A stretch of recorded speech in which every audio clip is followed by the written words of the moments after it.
नमस्कार दोस्तों। डेट है आज की 22 मई 2023 और स्वागत है आपका एडिटोरियल डिस्कशन में। आज बहुत सारे आर्टिकल्स हम डिस्कस करेंगे। दो आर्टिकल्स द हिंदू के इंडिया को बायो मैन्युफैक्चरिंग हब बनाने से संबंधित, जल्लीकट्टू से संबंधित, आंध्र प्रदेश हाईकोर्ट के एक वर्डिक्ट से संबंधित, पीसफुल असेंबली से संबंधित।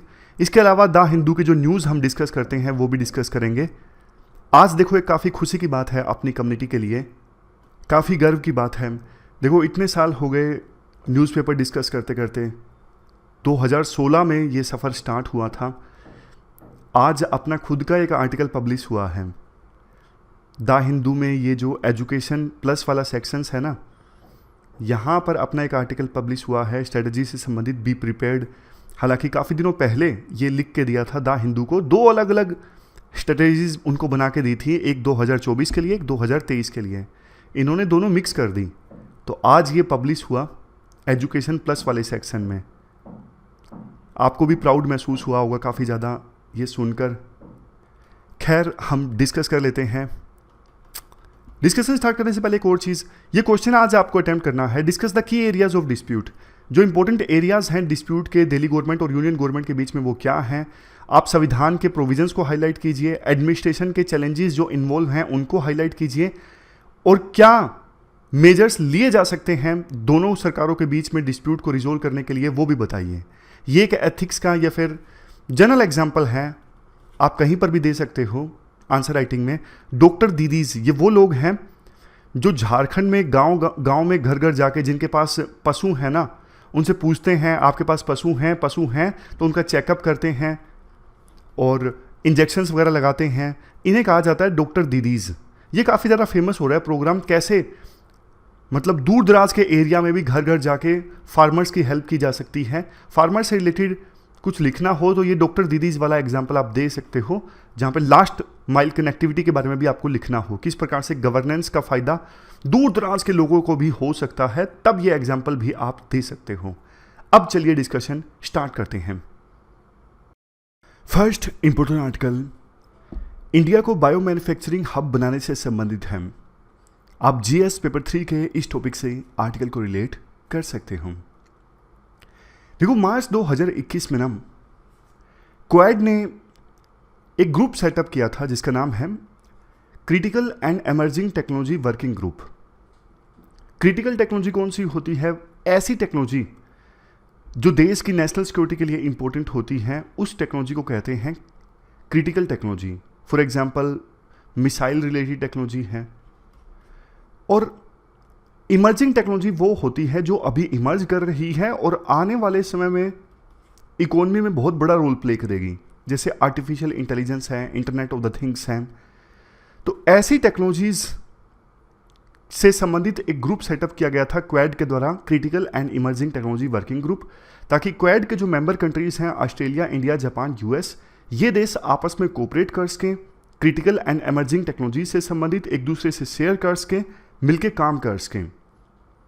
अब राइटर ये बोलते हैं, एक देखो अच्छी टेक्नोलॉजी है बायो मैन्युफैक्चरिंग, जो क्रिटिकल भी है और इमर्जिंग भी है। बायो मैन्युफैक्चरिंग अभी हम डिस्कस करेंगे क्या है ये टेक्नोलॉजी। इस पर क्वाड के जो कंट्रीज हैं काफ़ी अच्छा कोऑपरेट कर सकते हैं। इंडिया को हब बनाया जा सकता है, पोटेंशियल है इंडिया में, बट कुछ खास हुआ नहीं है इस टेक्नोलॉजी के ऊपर। अब बेसिक्स डिस्कस कर लेते हैं। बायो मैन्युफैक्चरिंग टेक्नोलॉजी है क्या? इसमें क्या होता है, बहुत सारे प्रोडक्ट्स को मैन्युफैक्चर किया जाता है बड़े स्केल पे, बहुत सारे प्रोडक्ट्स को प्रोड्यूस किया जाता है बड़े स्केल पे with the help of living organisms. आप बोलोगे सर कैसे? लिविंग ऑर्गेनिजम्स जैसे देखो बैक्टीरिया है, सेल है, वायरस है, इनकी सहायता से कई सारे प्रोडक्ट्स को बड़े स्केल पे मैन्युफैक्चर या फिर प्रोड्यूस किया जाता है बायो मैन्युफैक्चरिंग में। ऐसे समझ नहीं आएगा, मैं आपको एग्जांपल की सहायता से बताता हूं। इंसुलिन का नाम आपने सुना है? इंसुलिन हमारे ब्लड में शुगर लेवल को रेगुलेट करता है, एक ट्रैफिक पुलिस की तरह है इंसुलिन।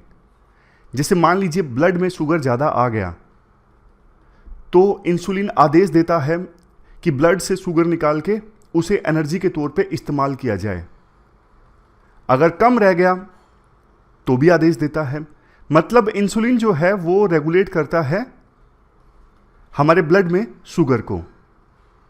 जिनको डायबिटीज हो जाता है ना, उनमें या तो इंसुलिन की कमी हो जाती है, या फिर इंसुलिन होता नहीं है, या फिर इफेक्टिव नहीं होता। कुछ ना कुछ दिक्कत आ जाती है इंसुलिन के साथ में, तभी उनके ब्लड में शुगर का जो लेवल है वो रेगुलेट नहीं हो पाता। समझ गए? इसलिए बहुत बार डायबिटीज के जो पेशेंट्स हैं ना, वो इंसुलिन के इंजेक्शंस लेते हैं। लेकिन कई बार इंसुलिन को बड़े स्केल पे प्रोड्यूस करना मुश्किल हो जाता है। एनिमल्स में मिलता है इंसुलिन, पिग में, काऊ में, लेकिन लिमिटेशंस हैं, बड़े स्केल पे इंसुलिन हासिल नहीं हो पाता। तो बायो मैन्युफैक्चरिंग में क्या होगा, साइंटिस्ट जो ह्यूमन जीन है ना इंसुलिन वाला, ये इंसर्ट कर देंगे। कहाँ पे? इस प्रकार के माइक्रो ऑर्गेनिजम्स में, फॉर एग्जांपल बैक्टीरिया में, यीस्ट में, इनमें इंसर्ट कर देंगे। तो ये जो बैक्टीरिया हैं ये भी फिर इंसुलिन को प्रोड्यूस करने लगेंगे तो इनसे निकाल के फिर बड़े स्केल पे प्रोड्यूस किया जा सकता है। समझ गए? तो ये जो बैक्टीरियाज और वायरसेस है ना, छोटी छोटी फैक्ट्रीज का काम करेंगे और इंसुलिन को प्रोड्यूस करेंगे। ये मैंने आपको एक छोटा सा एग्जाम्पल दिया बायो मैन्युफैक्चरिंग की ताकत का इंसुलिन प्रोड्यूस करने में। अब आपको समझ में आ गया कि बायो मैन्युफैक्चरिंग होती क्या है। बड़े स्केल पे प्रोडक्ट्स को प्रोड्यूस किया जाता है, लेकिन किसकी सहायता से? माइक्रो ऑर्गेनिजम्स की सहायता से। बायो है तो माइक्रो ऑर्गेनिज्म होगा। पॉइंट क्लियर हुआ या नहीं? अब तो देखो नीचे कमेंट बॉक्स भी ओपन है, आप कमेंट बॉक्स में बता सकते हो इंसुलिन के एग्जांपल से पॉइंट क्लियर हुआ या नहीं, बता दीजिए कमेंट बॉक्स में। अब देखो राइटर ये कहते हैं, चूंकि स्कोप काफ़ी ज़्यादा है, already major countries for example USA और चाइना इस टेक्नोलॉजी में रिसर्च करने में लगे हुए हैं। उन्होंने पॉलिसीज़ बनाई हैं बायो इकोनॉमिक्स से संबंधित। इंडिया ने भी नेशनल बायोटेक्नोलॉजी डेवलपमेंट स्ट्रेटेजी जब बनाई थी तो इसमें यह बोला था 2025 आते आते इंडिया वर्ल्ड का ग्लोबल बायो मैन्युफैक्चरिंग हब होगा। इस स्ट्रेटेजी में तो टारगेट भी रखा गया था $100 बिलियन का।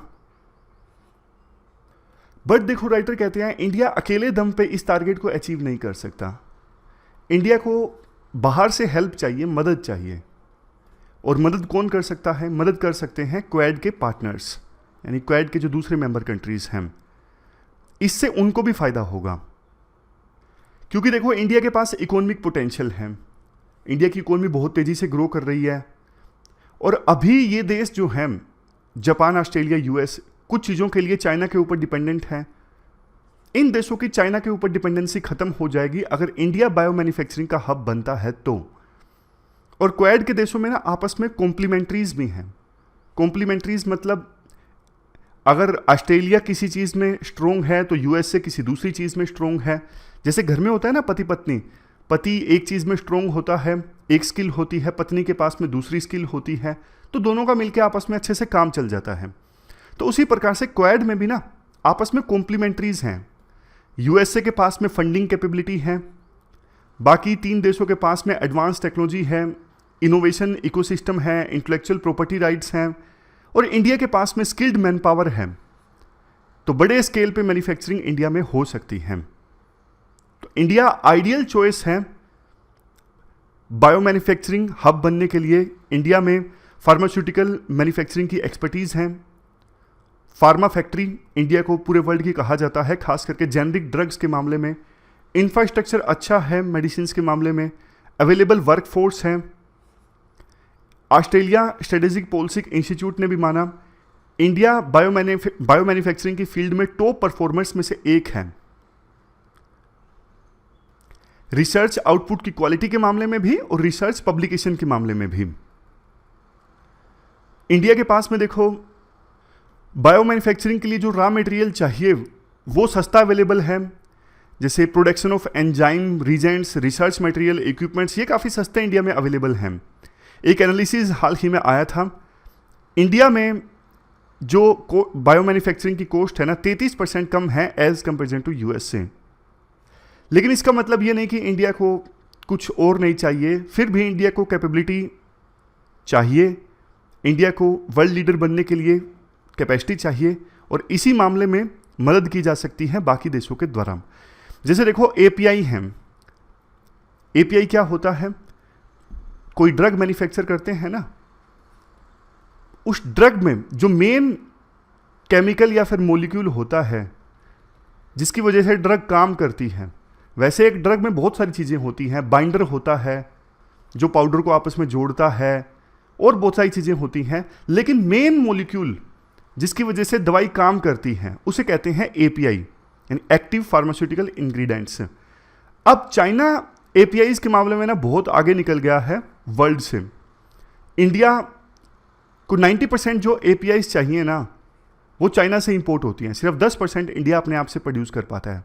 बाकी देश भी डिपेंडेंट है चाइना के ऊपर एपीआईज के लिए। तो राइटर कहते हैं जैसे देखो दूसरे देश डिपेंडेंट हो गए एपीआईज के लिए चाइना के ऊपर, वैसे ही बायो मैन्युफैक्चरिंग में अभी काफ़ी ज़्यादा स्कोप है। अगर तुरंत एक्शन नहीं लिया गया इन देशों के द्वारा तो बायो मैन्युफैक्चरिंग जैसी चीज़ों के लिए भी, मतलब इससे जो प्रोडक्ट्स प्रोड्यूस होते हैं उसके लिए भी ये देश चाइना के ऊपर डिपेंडेंट हो जाएंगे। इसलिए अभी एक्शन लेना चाहिए। एक्शन जैसे कि देखो अगर ये हब बनेगा तो बायो मैन्युफैक्चरिंग से संबंधित टेक्नोलॉजी ट्रांसफ़र होगी, इन्वेस्टर्स आपस में कनेक्ट होंगे, एक बायो मैन्युफैक्चरिंग फंड इस्टेब्लिश किया जा सकता है जिसे एडमिनिस्टर किया जाएगा क्वाड के द्वारा मिलके। कुछ और चैलेंजेस हैं उनको भी एड्रेस करने की आवश्यकता है। इंडिया में वर्कफोर्स तो है बायो मैन्युफैक्चरिंग से संबंधित, लेकिन उनकी क्वालिटी को इम्प्रूव करने की आवश्यकता है। इंडिया के पास कटिंग एज टेक्नोलॉजी और ट्रेनिंग उपलब्ध नहीं है, एडवांस टेक्नोलॉजी और बायो मैन्युफैक्चरिंग से संबंधित ट्रेनिंग। इसलिए इंडिया में जो यूनिवर्सिटीज़ हैं ना, मतलब देखो जो मैन्युफैक्चरिंग का हब बनेगा इंडिया में, उसके अराउंड जो यूनिवर्सिटीज़ हैं वहाँ पे परमानेंट ट्रेनिंग फैसिलिटीज़ इस्टेब्लिश की जा सकती हैं। फॉर एग्जांपल दिल्ली में बनेगा बायो मैन्युफैक्चरिंग का हब, तो दिल्ली के आसपास जो यूनिवर्सिटीज़ हैं वहाँ पे बायो मैन्युफैक्चरिंग से संबंधित ट्रेनिंग फैसिलिटीज़ हों, क्वाड के स्कॉलर्स आएँ वहाँ पे, ट्रेनर्स आएँ, ट्रेनिंग प्रोवाइड करें। और फॉरेन यूनिवर्सिटीज़ अब तो इंडिया में अलाउड हैं, तो फॉरेन यूनिवर्सिटीज़ इंडिया में आ सकती हैं। स्कॉलर एक्सचेंज प्रोग्राम हो सकता है जिसमें इंडिया के स्कॉलर्स, यूएसए के स्कॉलर्स और बाकी दो देश दूसरे जो हैं जापान और ऑस्ट्रेलिया के स्कॉलर्स आपस में अपनी अपनी नॉलेज, बेस्ट प्रैक्टिस शेयर करें बायो मैन्युफैक्चरिंग से संबंधित। और जो ट्रेनिंग दी जाए ना उसमें इस बात पे ज़रूर फोकस किया जाए, इंडिया में ना जो R&D होती है, R&D तो होती है बट उसे ना व्यापार के लिए यूज़ करने में दिक्कत आती है। व्यापार मतलब कॉमर्शियल पर्पजेज़ के लिए ना कई बार टेक्नोलॉजी को यूज़ नहीं कर पाते जो इंडस्ट्रियलिस्ट हैं। तो इस मामले में भी ट्रेनिंग दी जाए जी कि R&D में, रिसर्च एंड डेवलपमेंट में जो बातें सीखी जाती हैं उनको कैसे कॉमर्शलाइज किया जाए। तो ये कुछ सजेशंस भी हमने डिस्कस किए। तो ये पूरा आर्टिकल बायो मैन्युफैक्चरिंग से संबंधित डिस्कस किया। अब चलते हैं आगे। अब देखो अगला आर्टिकल तो जल्लीकट्टू के बारे में है। जीएस पेपर 2 के इस टॉपिक से आर्टिकल को रिलेट कर सकते हो। कोई नए पॉइंट्स तो है नहीं, हमने शुक्रवार को यानी फ्राइडे को न्यूज़ भी डिस्कस की थी। जल्दी से रिपीट कर देता हूँ 2-3 पॉइंट जो इंपॉर्टेंट है। 2014 के आसपास सुप्रीम कोर्ट का वर्डिक्ट आया था जल्लीकट्टू को बैन करने के लिए। सुप्रीम कोर्ट ने कहा था कि जल्लीकट्टू गेम में एनिमल्स के ऊपर क्रूअलिटीज़ होती हैं, उनको नुकसान पहुंचता है। इवन जल्लीकट्टू के इवेंट में इंसानों को भी नुकसान पहुंचता है, इसलिए इसे बैन कर दिया जाए। तो सुप्रीम कोर्ट ने इस पर बैन लगा दिया था। बट जल्लीकट्टू एक ऐसा इवेंट है जो तमिलनाडु के कल्चर से जुड़ा हुआ है, तमिलनाडु की आइडेंटिटी से जुड़ा हुआ है। तो सुप्रीम कोर्ट ने जब बैन लगाया तो तमिलनाडु में लोग सड़कों पर आ गए भारी संख्या में। तो 2017 में ना तमिलनाडु की स्टेट असेंबली ने क्रूअल्टी टू एनिमल एक्ट 1960 में अमेंडमेंट कर दिया जल्लीकट्टू पर सुप्रीम कोर्ट के बैन को नलीफाई करने के लिए। बाद में इस अमेंडमेंट के लिए प्रेसिडेंट से असेंट भी ले ली। तो मामला फिर से सुप्रीम कोर्ट में गया कि तमिलनाडु की स्टेट असेंबली क्या ऐसा कर सकती है। हाल ही में सुप्रीम कोर्ट का वर्डिक्ट आया फिर इस इशू पर कि तमिलनाडु की जो स्टेट असेंबली ने किया वो गलत नहीं है।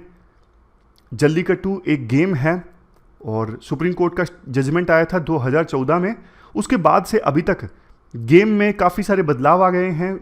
जो ऑर्गेनाइजर हैं वो अच्छे से गेम को रेगुलेट कर रहे हैं, तो जान माल का नुकसान काफ़ी कम हो गया है। और चूंकि ये कल्चरल आइडेंटिटी है लेजिस्लेचर्स ने अमेंडमेंट करके बता दिया कि ये कल्चरल आइडेंटिटी है, तो ये लेजिस्लेचर का काम था डिसाइड करना कि कल्चरल आइडेंटिटी है क्या नहीं है। सुप्रीम कोर्ट इसके तय में नहीं जाएगा कि ये कल्चरल आइडेंटिटी है या नहीं है, इसलिए तमिलनाडु की स्टेट असेंबली ने जो किया वो सही है। हालांकि सुप्रीम कोर्ट ने इसके साथ साथ ये भी बोल दिया, हम 2014 के सुप्रीम कोर्ट के जजमेंट के अगेंस्ट नहीं जा रहे हैं। 2014 का सुप्रीम कोर्ट का जजमेंट आज भी सही है कि जल्लीकट्टू की वजह से अगर एनिमल को नुकसान पहुंचता है तो इसे बैन लगा दिया जाए, बट अभी नुकसान नहीं पहुंच रहा है। ऑर्गेनाइजर्स जो हैं वो अच्छे से गेम ऑर्गेनाइज करवा रहे हैं, इसलिए हम इसे जायज़ ठहरा रहे हैं।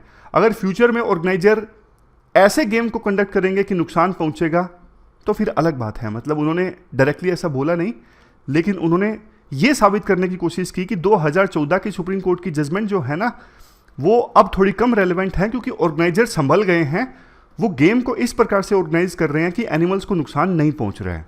तो ये सिंपल सी बात है। अब लेमन वर्ड्स में आपको बोलूं, इज्जत तो देखो सुप्रीम कोर्ट को बचानी थी ना, तो वो अपने सुप्रीम कोर्ट की पुरानी जजमेंट को यूं बता सकते थे कि वो गलत थी, और ना ही वो यूं बोल सकते कि तमिलनाडु की स्टेट असेंबली ने जो किया वो गलत है। इसलिए वो दोनों को सही ठहरा रहे हैं कि आपने जो बोला वो भी सही है और सुप्रीम कोर्ट ने 2014 में बोला वो भी सही था। तो ये पूरा आर्टिकल है, 2-3 पॉइंट जो इंपॉर्टेंट है हमने डिस्कस कर लिए। अब चलते हैं आगे। इसके बाद next article right to peaceful assembly से संबंधित है। आप जीएस पेपर सेकंड के इस टॉपिक से आर्टिकल को रिलेट कर सकते हो। इस मामले में ना आंध्र प्रदेश हाईकोर्ट का एक वर्डिक्ट आया है। आंध्र प्रदेश की सरकार ने ना जनवरी में एक गवर्नमेंट ऑर्डर इशू किया था, जिसमें बात कही गई थी कि आंध्र प्रदेश में स्ट्रीट्स यानी गलियां, हाईवेज, रोड्स, इनके ऊपर लोगों का जमा होना, जुलूस निकालना, पब्लिक मीटिंग करना, इन सब को रेगुलेट करने की बात कही गई थी। ये था आंध्र प्रदेश सरकार का ऑर्डर। अब इसे स्ट्राइक डाउन कर दिया गया है आंध्र प्रदेश हाईकोर्ट के द्वारा। आंध्र प्रदेश हाईकोर्ट ने बोला, देखो ऐतिहासिक रूप से हमारे देश के इतिहास में ऐसे अनेकों एग्जाम्पल्स मिलते हैं जब गलियों में, हाईवेज पर असेंबलीज हुई हैं, जुलूस निकले हैं, पब्लिक मीटिंग्स ऑर्गेनाइज हुई हैं। इवन जब आज़ादी की लड़ाई लड़ी जा रही थी तब हमारे फ्रीडम फाइटर्स ने न जाने कितनी ऐसी असेंबलीज और पब्लिक मीटिंग्स की, हाईवेज के ऊपर, गलियों में, पब्लिक प्लेसेस पर। तो इसे आप मतलब इससे संबंधित जो ऑर्डर आया है आंध्र प्रदेश सरकार का वो सही नहीं है। तो इसके जवाब में आंध्र प्रदेश की सरकार ने ये बोला कि देखो, पहली तो चीज़, हमने ब्लैंकेट बैन नहीं लगाया, हमने रेगुलेट करने की बात कही थी उस ऑर्डर में जो जनवरी में आया था। दूसरी चीज़, देखो बहुत सारे ना एक्सीडेंट्स हो जाते हैं जब बिना रेगुलेशन के लोग इकट्ठा हो जाते हैं किसी जगह पे, भगदड़ मच जाती है। और कई बार ऐसा भी होता है कि ट्रैफिक की जो मूवमेंट्स हैं वो बाधित होती हैं, मतलब ट्रैफिक अच्छे से मूव नहीं कर पाता। तो इस वजह से ये ऑर्डर पास करना जरूरी था, और हमने जो पास किया वो पुलिस एक्ट 1861 के सेक्शन 30, सेक्शन 30A और सेक्शन 31 के अंतर्गत किया। इसके जवाब में आंध्र प्रदेश हाईकोर्ट ने ये बोला कि देखो, पुलिस एक्ट का जो सेक्शन 30 है ये सिर्फ पब्लिक रोड्स के लिए अप्लाई होता है, बाकी चीज़ों के लिए नहीं। और जब रोड ब्लॉक होना तभी ये लागू होता है, अदरवाइज नहीं। राइट टू असेंबल और राइट टू प्रोटेस्ट पीसफुली, ये बहुत इंपॉर्टेंट फंडामेंटल राइट्स हैं। जब तक कि देखो इंपॉर्टेंट एक्सेप्शंस ना हो तब तक इस राइट को कर्ब नहीं किया जा सकता, राइट को सप्रेस नहीं किया जा सकता। अगर देखो वहां पे जो ऑफिसर मौजूद है उसको लगता है कि शांति में भंग पड़ सकता है, तो वो ऑर्गेनाइजर्स को बोल सकता है कि आप लाइसेंस के लिए अप्लाई कीजिए और इन कंडीशंस में आप अपने जलूस को, प्रोसेशन को आगे ले जा सकते हो, अदरवाइज नहीं। समझ गए? किसी एक जगह पे एक्सीडेंट हुआ, उसका यूज करते हुए हर जगह पीसफुल असेंबली को रोकना ये सही नहीं है। इस मामले में देखो आंध्र प्रदेश हाईकोर्ट ने ना 2018 के सुप्रीम कोर्ट के ऑर्डर को भी कोर्ट किया।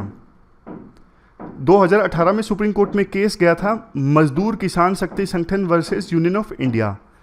इस केस में ना मजदूर किसान शक्ति संगठन ने यह कहा था कि पुलिस ने ना सेक्शन 144 लगा दी है, हम प्रोटेस्ट नहीं कर पा रहे हैं कहीं पर भी। Parliament House, North and South Block, Central Vista lawns, आसपास की लोकेलिटीज़ में हर जगह पुलिस ने 144 धारा लगा दी है। तो उसमें सुप्रीम कोर्ट ने कहा था कि देखो ये एक फंडामेंटल राइट है, रीजनेबली रिस्ट्रिक्ट किया जा सकता है, लेकिन ब्लैंकेट बैन नहीं लगाया जा सकता कि आप परमानेंटली 144 धारा लगा के रखो। तो सुप्रीम कोर्ट ने ना उस समय कुछ गाइडलाइंस जारी की थी, जैसे प्रोटेस्ट किया जा सकता है लेकिन कुछ मिनिमम डिस्टेंस होना चाहिए parliamentary house, North and South block और डिग्निटरीज के रेजिडेंस के बीच और प्रोटेस्ट साइट के बीच में। और कुछ रिस्ट्रिक्शंस लगाई जा सकती हैं रूट्स के ऊपर जहां पे प्रधानमंत्री, सेंट्रल मिनिस्टर्स या फिर जजेस को गुजरना है। अगर किसी फॉरेन डिग्निटरी को आना है वहां पे प्रोटेस्ट नहीं किया जा सकता। ये कुछ गाइडलाइंस सुप्रीम कोर्ट ने दी थी इस केस में। तो इन गाइडलाइंस को फॉलो किया जाना चाहिए सरकार के द्वारा जब रिस्ट्रिक्शंस लगानी हो पीसफुल असेंबली के ऊपर। तो ये पूरा आर्टिकल हमने डिस्कस किया। अब चलते हैं आगे। अब देखो न्यूज़पेपर के कुछ आर्टिकल्स हम डिस्कस कर लेते हैं मेंस के पर्सपेक्टिव से। सबसे पहले है SBI U turn, no ID card required. क्या कंटेस्ट है? हाल ही में ना आरबीआई ने एक ऑर्डर जारी किया 2000 के नोट को वापस लेने का। सितंबर तक ये 2000 के नोट जो हैं वापस एक्सचेंज करवाए जा सकते हैं जनता के द्वारा। एक बार में 20,000 के नोट्स एक्सचेंज करवाए जा सकते हैं। एसबीआई ने पहले बोल दिया था कि आईडी कार्ड की रिक्वायरमेंट है, जनता ने क्रिटिसाइज़ किया, तो अब एसबीआई ने कहा है 20,000 तक के नोट्स एक बार में बदलवाने हैं तो आईडी कार्ड की आवश्यकता नहीं है। देखो ये कुछ लोग बोल रहे हैं ये सेकंड डिमोनेटाइजेशन है, सेकंड स्टेज है, क्योंकि 2000 के नोट उस समय आए थे ना। बोला गया था सरकार के द्वारा कि 2000 के नोट आएंगे तो जल्दी लोगों के पास में करेंसी आ जाएगी, इसलिए 2000 के नोट आए थे। लेकिन मीनवाइल 2000 के नोट सरकार के द्वारा मार्केट में सर्कुलेट करना बंद कर दिया था। बोला यह जा रहा था कि जो अमीर लोग हैं जो ब्लैक मनी रखते हैं उन्होंने बहुत सारा पैसा अपना इकट्ठा कर लिया है, 2000 के नोट की फॉर्म में बहुत सारा ब्लैक मनी जमा कर लिया है। डिमोनेटाइजेशन के फ़ायदे नुकसान की हम बात करें, पहले डिमोनेटाइजेशन हुआ था, क्या फ़ायदे हुए? बोला गया था कि ब्लैक मनी कम होगी, इससे डिजिटल इकोनॉमी बढ़ेगी, जो कि हुआ। तीसरे नंबर पे फॉर्मल सेक्टर का बोलबाला बढ़ेगा। ये सारे फ़ायदे बताए गए थे, लेकिन नुकसान काफ़ी हुए। डेली लाइफ्स प्रभावित हुई, लोग लाइन में लगे थे। इकोनॉमी के स्लो डाउन होने की बात कुछ एक्सपर्ट्स बोलते हैं, क्योंकि लोगों के पास खर्च करने के लिए पैसे नहीं थे ज़्यादा, लोगों ने कम खर्च किया तो डिमांड कम हो गई, इसलिए इकोनॉमी स्लो डाउन हुई। इसके अलावा इनफॉर्मल सेक्टर को नुकसान पहुंचा, और सबसे लास्ट में डिमोनेटाइजेशन को इम्प्लीमेंट करने का भी तो खर्चा आया ना, करेंसी को दोबारा से प्रिंट करने का। और बोला गया था कि ब्लैक मनी कर्व होगा, वो नहीं हुआ। तो डिमोनेटाइजेशन के फ़ायदे नुकसान के बारे में हमने डिस्कस किया। अब इसके बाद नेक्स्ट आर्टिकल दिल्ली से संबंधित है। दिल्ली में क्या हुआ है, आपको याद होगा हमने डिस्कस किया था कि सुप्रीम कोर्ट का जजमेंट आया था कि दिल्ली में जो सिविल सर्विसेज का कंट्रोल है वो इलेक्टेड गवर्नमेंट के पास में होना चाहिए, यानी दिल्ली की सरकार के पास में होना चाहिए। लेकिन इसे अब रिवर्स कर दिया गया है सेंट्रल गवर्नमेंट के द्वारा एक ऑर्डिनेंस की सहायता से। सेंट्रल गवर्नमेंट ने इनडायरेक्टली सुप्रीम कोर्ट की जजमेंट को रिवर्स कर दिया है एक ऑर्डिनेंस लाके। ऑर्डिनेंस क्या है? ऑर्डिनेंस में बोला गया है कि National Capital Civil Services Authority establish की जाएगी। फिर से बोलता हूं, National Capital Civil Services Authority establish की जाएगी।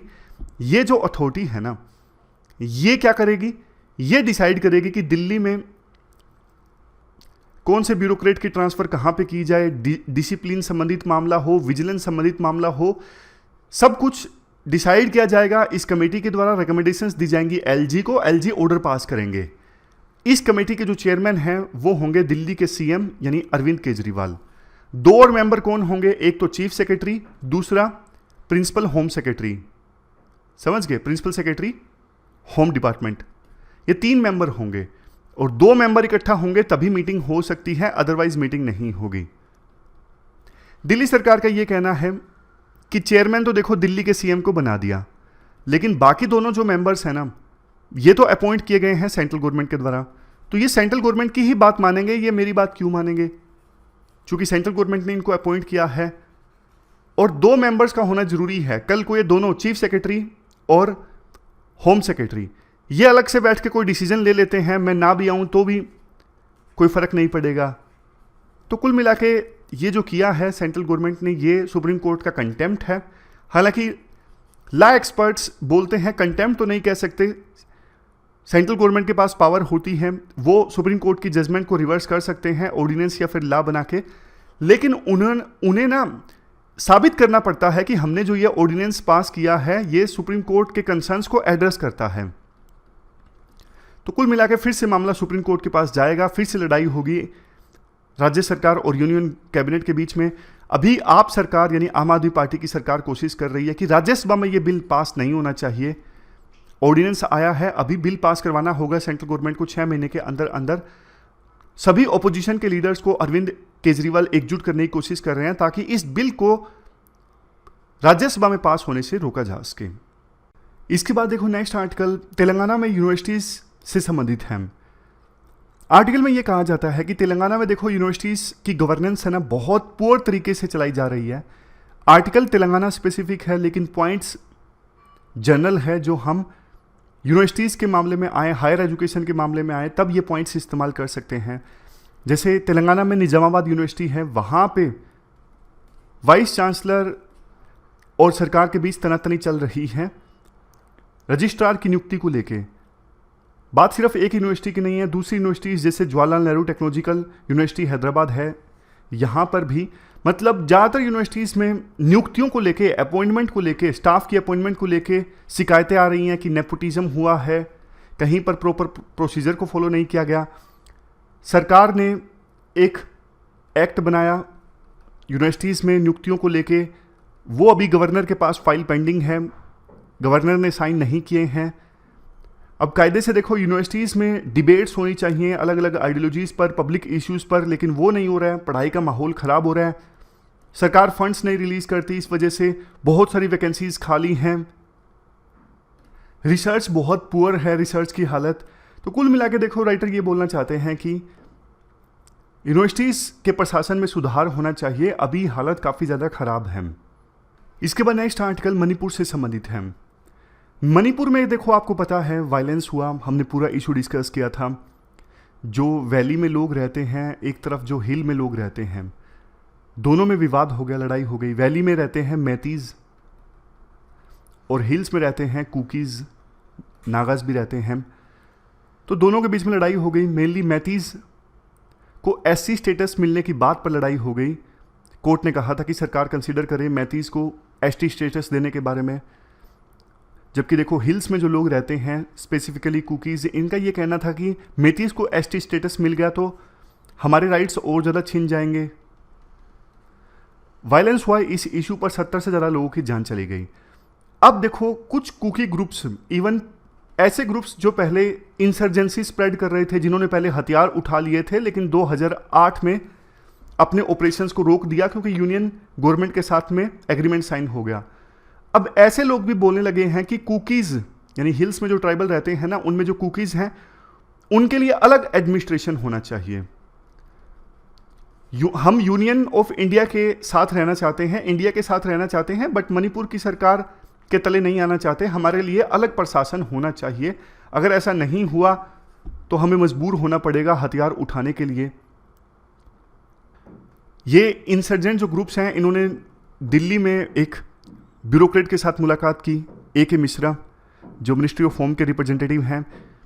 शिकायत ये भी थी कि इन इंसर्जेंट ग्रुप्स की जो अब हथियार गिरा चुके हैं, कि जब हमने हथियार गिराए थे तो बहुत बातें बोली गई थी कि हमें 6,000 रुपये पर कैडर के हिसाब से मंथली स्टाइफंड मिलेगा, लेकिन नहीं मिला। इरेटिक है, मतलब रेगुलरली कई बार नहीं मिलता।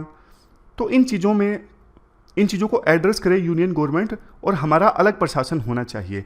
एनालिसिस अगर करें तो देखो बहुत सारे ट्राइबल ग्रुप्स हैं नॉर्थ ईस्ट में, अगर इस प्रकार से हर एक ट्राइबल ग्रुप अलग से प्रशासन की मांग करने लगा, अलग से एडमिनिस्ट्रेशन की मांग करने लगा, तो बहुत ज़्यादा दिक्कतें आ जाएंगी। नॉर्थ ईस्ट बहुत ज़्यादा पार्ट्स में बट जाएगा, उनको हैंडल करना बहुत ज़्यादा मुश्किल हो जाएगा।